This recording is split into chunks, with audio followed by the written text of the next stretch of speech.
Good morning. Well, this is the Dapol Britannia class. It's a little bit naked at the moment. It's quite a large motor, so I think it's very easy to see why it's sat in there rather than being sat in here. Perhaps they could have chosen a different motor.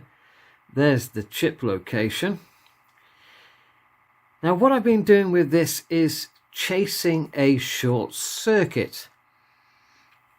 So the first thing I did was to take the tender off and disconnect these two wires. And this was fine. This tested fine. It ran fine. It was perfect. So then it came to the short circuit in here. So we've had the front pony truck off, the rear pony truck off. We've tested those and I still was measuring a short circuit across. That's not right. So then I had to get this off. I had to get the body off. And there are absolutely no diagrams or schematics telling you how. So that was always going to be tricky. In the end, I found that you could get a screwdriver in one or two different places, front and back, and you could lever it out. And it's got plastic clips. The only bad thing is the handrails on the body connected to the chassis and they were glued in place. So in order to get that apart to release the body, I had to remove the handrails out of the little holes. I don't know if they're going to be visible on this video. And they basically broke. So this thing is designed basically to... You're not supposed to get in there. You're not supposed to service your own machine. So I did get it apart. And then I got my multimeter out and I started testing. And the short circuit went away. And hopefully it is still away. So if I bring my multimeter in, lower wheel, upper wheel,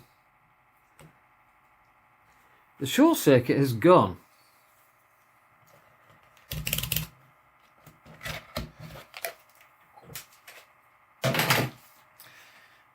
So whether with messing around with this I managed to disturb a bit of metal debris that was causing the short circuit between the two halves of the chassis, because this is a split chassis, I don't know. All I know is there's no short circuit now. There's just one problem. This is the receptacle for the little drive shaft. And it's split. So you can see it's got a slit in it to take the end of the drive shaft, this T-piece on the end. And what I had was a split from that little nick all the way to the end of this plastic cup. Okay, no bother. Let's get on to Peter's Spares. Peter's Spares don't have one. They said contact Dapol. That contacting Dapol was like banging my head against a brick wall. So what I've done is use some super glue and I've glued this onto the metal shaft of the motor. So the next job is to get my little shaft drive back in there, get the screw in that keeps the trailer bar in place, just in there. Put the body back onto the tender and then go and test it and see if it will just go round and round and round, or whether it's going to do one lap or two laps and then fail to a short circuit again. I've invested a lot of money. Obviously these locomotives aren't cheap. It's out of warranty.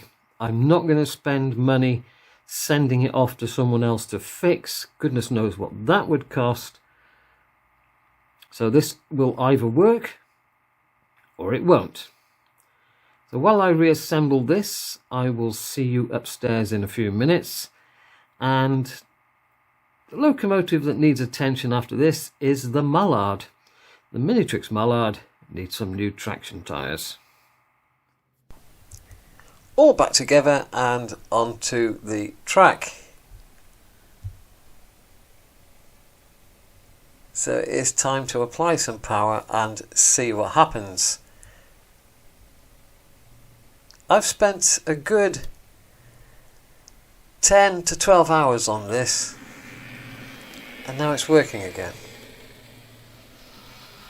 So first time around, still running. Second time around, still running. Third time around.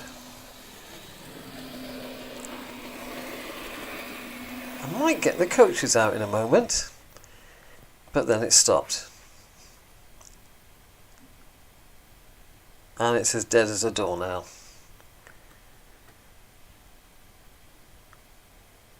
Again.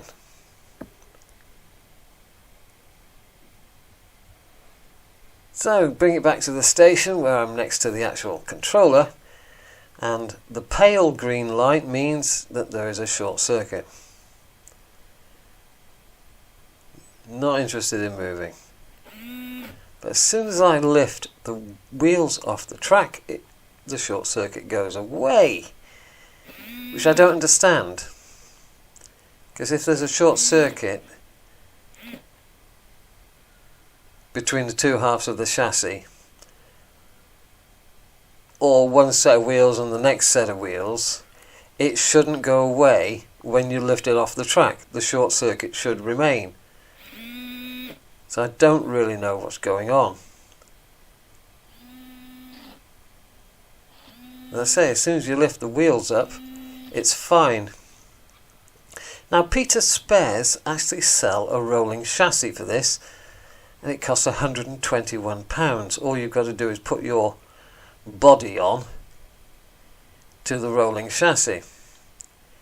But it's a little more complicated than that. But as I say, it's £121 for a rolling chassis. And why the hell would I throw good money after bad? This was part of a train pack. So it came as the locomotive and 4 coaches. And it cost £220. So you saved a fair amount of money by buying the train pack. And I almost bought 2 other train packs as well, and I'm so glad I didn't, because what I've ended up with is 4 coaches that cost £220 and a dead locomotive that is worthless. I couldn't even sell this for spares and repairs, but I don't understand why there is a short circuit when it's sat on the track, but there isn't a short circuit when I lift the wheels up.